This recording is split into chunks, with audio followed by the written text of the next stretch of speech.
news that matters. Leslie Adami. And your first warning weather with Chief Meteorologist Nick Cranock. This is KLBK News This Morning in high definition. Good morning, guys, and welcome back. Joining me now in studio is Miss Jennifer Swain. She's with SYNERGY Homecare Flu Fighters, and obviously very relevant to right now because flu season will actually still keep going on and through March. And we've done a lot of stories with kiddos getting sick and germs.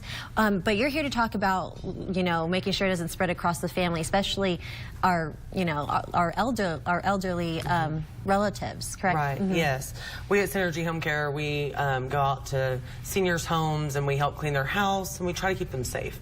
So part of that is definitely fighting germs in their house.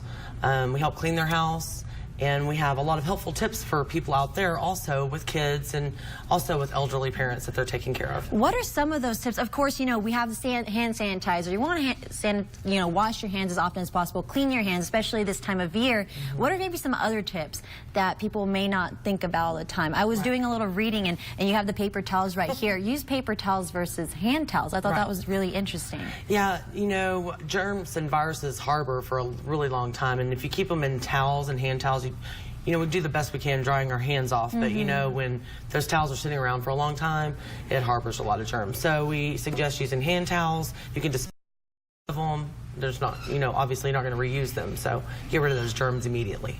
And I also saw another interesting fact. The CDC reporting 90% of all flu-related deaths and more than half of flu-related hospitalizations occur in people over the age of 65 or older. So here at the local level, is that something that we've been seeing as well this flu season? It definitely puts them down. So they already have disease processes that they're already dealing with, and so if they're not maintaining a germ-free environment as much as possible, it can definitely increase their chances of death and becoming extremely ill. Opposed to, one of us that has a lot of health, it can really put them on their back and increase hospitalizations and death. Any other additional tips? I know we just had them there on the screen. I think a lot of people, when you're sick, they underestimate how important it is to keep yourself hydrated. And then my dad always gets on me a lot to make sure you're staying on track and on top of your medicine. If it tells you to take it, every 6 hours or whatever, what have you, make sure you're doing it. I'm sure it just helps with the healing or the, the process of recovery. Oh, for sure. Hydration and keeping your nutrition up is definitely can fight those viruses and germs that can get in your system. People sit around or get running around and forget to drink water, forget to eat. So it's definitely important to keep that in mind.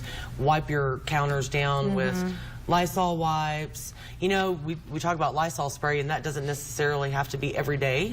But like I said, the viruses can harbor for 48 hours on plastic and stainless steel. So you want to make sure at least once a week to spray those down. Phones especially, because people like to share their phones. Our phones, our smartphones, they're such germ factories. I imagine it'd be interesting to do like a little test and see just how much is on there. Well, Jennifer, so many great tips, and guys, we're going to have all of those up on our website later today at everythinglubbock.com. Jennifer, thank you so much for coming by and sharing those with us.